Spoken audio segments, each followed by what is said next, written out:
지난 2013년에 처음 불거졌던 김학의 전 법무부 차관의 별장 성접대 의혹 사건. 대검찰청 진상조사단이 전면 재조사를 진행하면서 새로운 사실들이 잇따라 드러나고 있습니다. 앞서 전해드린 대로 6년 전 검찰은 김 전 차관의 차명 전화번호를 확보했지만 수사하지 않은 것으로 파악됐습니다. 성접대 장소로 알려진 별장을 드나들었던 법조인들이 더 있다는 정황도 포착됐습니다. 손수호 변호사와 자세하게 짚어보겠습니다.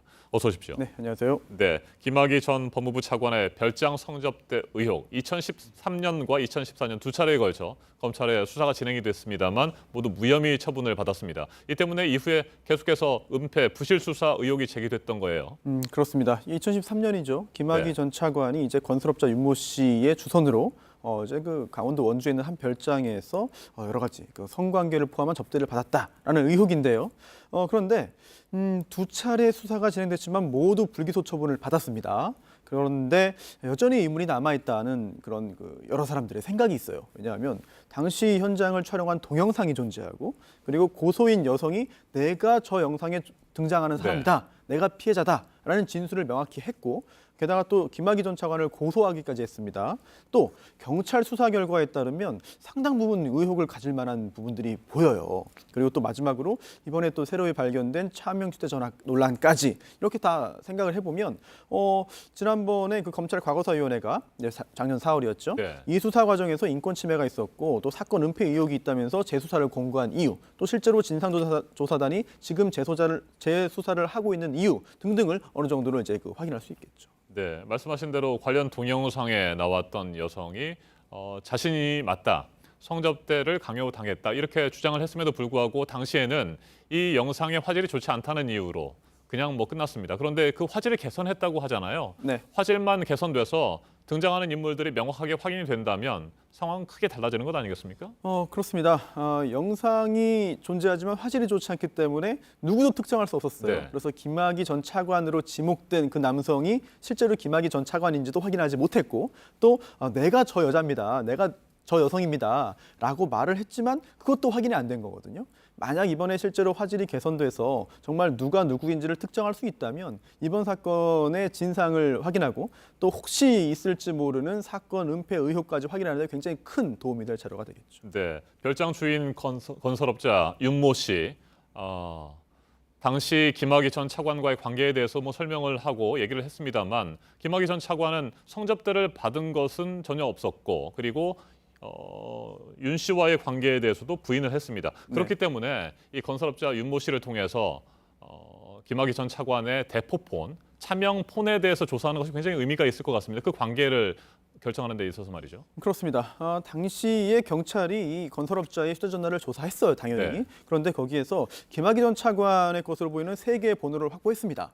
그중에 또 2개는 이제 학위형이라고 저장돼 있었거든요. 그 번호를 확인해 보니까 이게 실제로 그 개통한 명의자가 김학의 전 차관은 아니었어요. 즉 다른 사람이었습니다. 하지만 저장이 학위형으로 되어 있기 때문에 이건 혹시 차명폰, 이른바 대포폰 아니냐라는 의심을 했고요.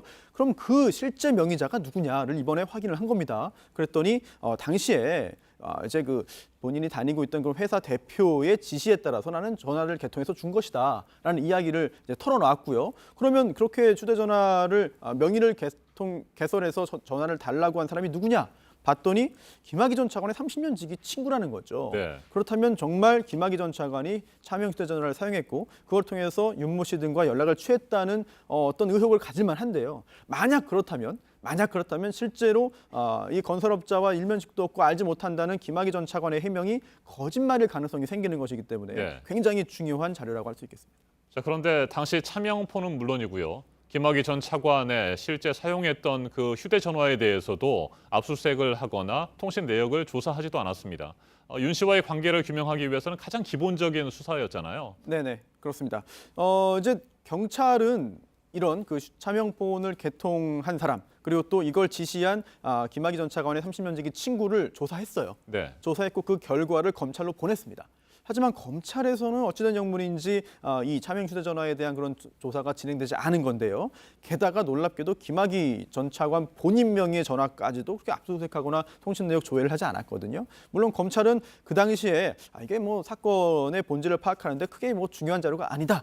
그렇게 판단했기 때문에 절차를 진행하지 않았다라고 하고 있는데 글쎄요, 이게 과연 얼마나 믿을 만한 이야기인지 이번에 그 진상조사단의 재수사 결과에 따라서는 그동안 내놓았던 검찰의 해명이 좀 뒤바뀔 가능성도 적지 않게 있어 보입니다. 네, 그와 같은 부실 수사가 있었기 때문에 은폐 의혹이 계속해서 제기되는 상황인 것 같습니다. 자, 그리고 현재 관심을 모으고 있는 것은 김학의 전 차관뿐만이 아니고요. 다른 법조계 간부들 많이 그 별장에 드나들었다는 것 아니겠습니까? 그렇습니다. 만약 검찰이 실제로 이 사건을 은폐하려고 시도했다면, 네.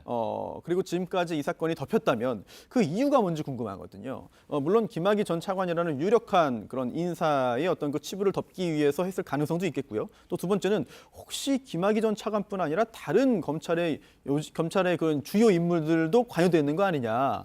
또는 뭐 이런 것을 다 포함해서 검찰 조직을 좀 살리기 위해서 덮은 거 아니냐라는 의혹을 제기하는 분들도 많이 있거든요. 네. 좀 이런 부분들을 좀 구체화시킬 만한 의혹인데요. 당시에 경찰이 이제 건설업자 윤모 씨의 그 운전기사가 지목한 사람에 대한 수사를 했다는 거예요. 바로 그 지목한 사람이 누구냐면 당시에 그 김학의 전 차관 관련된 그런 그 수사의 지휘 라인에 있었던 그런 고위 그런 검사인데요. 네. 지금은 변호사로 활동하고 있습니다. 그뿐 아니라 지금 현재 진상조사단이 조사 대상에 포함하고 있는 그런 그 이제 검사들이 뭐 현직 고등법원 부장판사 또는 뭐 전직 서울중앙지검 차장검사, 차장급 검사 등을 포함해서 여러 검사들이 있기 때문에 이 부분에 대해서는 여러 의혹들을 이번에 해결하지 않고서는 검찰에 대한 그런 그 국민들의 불신이 더욱더 커질 것으로 우려됩니다. 네, 결국 이번 사건의 가장 밑바탕에는 고질적인 문제로 지적이 됐었던 법조계 스폰서 문화 이게 지금 있는 것 같아요. 많이 사라졌다고는 하지만 여전히 존재하는 거 네. 아니냐라는 그런 의문을 많은 분들이 가지고 있고요. 과연 검찰이 왜 이렇게 무리하면서까지 경찰에서 자세한 조사를 한 다음에 넘겼는데 그러한 그 검찰 조사와 배치되는 그런 결과를 내기 위해서 혹시 여러 가지 그런 은폐 노력을 한 것이 아니냐라고 하는 부분을 검찰 내부에서도 지금 지적하고 있고 이번에 이제 진상조사단의 재수사가 제대로 이루어졌어요. 첫 번째, 두 번째 수사에서 밝혀내지 못한 부분들을 밝혀내고 그뿐만 아니라 그동안 검찰 이 사건의 진실을 밝히는 게 첫 번째가 돼 있고요. 또한 두 번째는 그러면 그동안 이게 왜 밝혀지지 않고 묻혀 있었느냐? 혹시 그 과정에서 외압이 있었거나 또는 검찰 조직 내부에 어떤 보호 논리가 있었던 거 아니냐? 거기에 가담한 사람은 누구냐까지 전부 다 밝혀내야 되겠습니다. 네, 변호사님께서도 잘 아실 텐데 지금도 그 스폰서 문화가 있습니까? 뭐 소문들은 돌고 있죠. 과거에 비해서는 뭐 규모가 좀 작아졌다. 하지만 여전히 뭐 존재한다라는 그런 풍문들은 돌고 있습니다. 알겠습니다. 여기까지 듣겠습니다. 손소 변호사님 말씀해 들었습니다.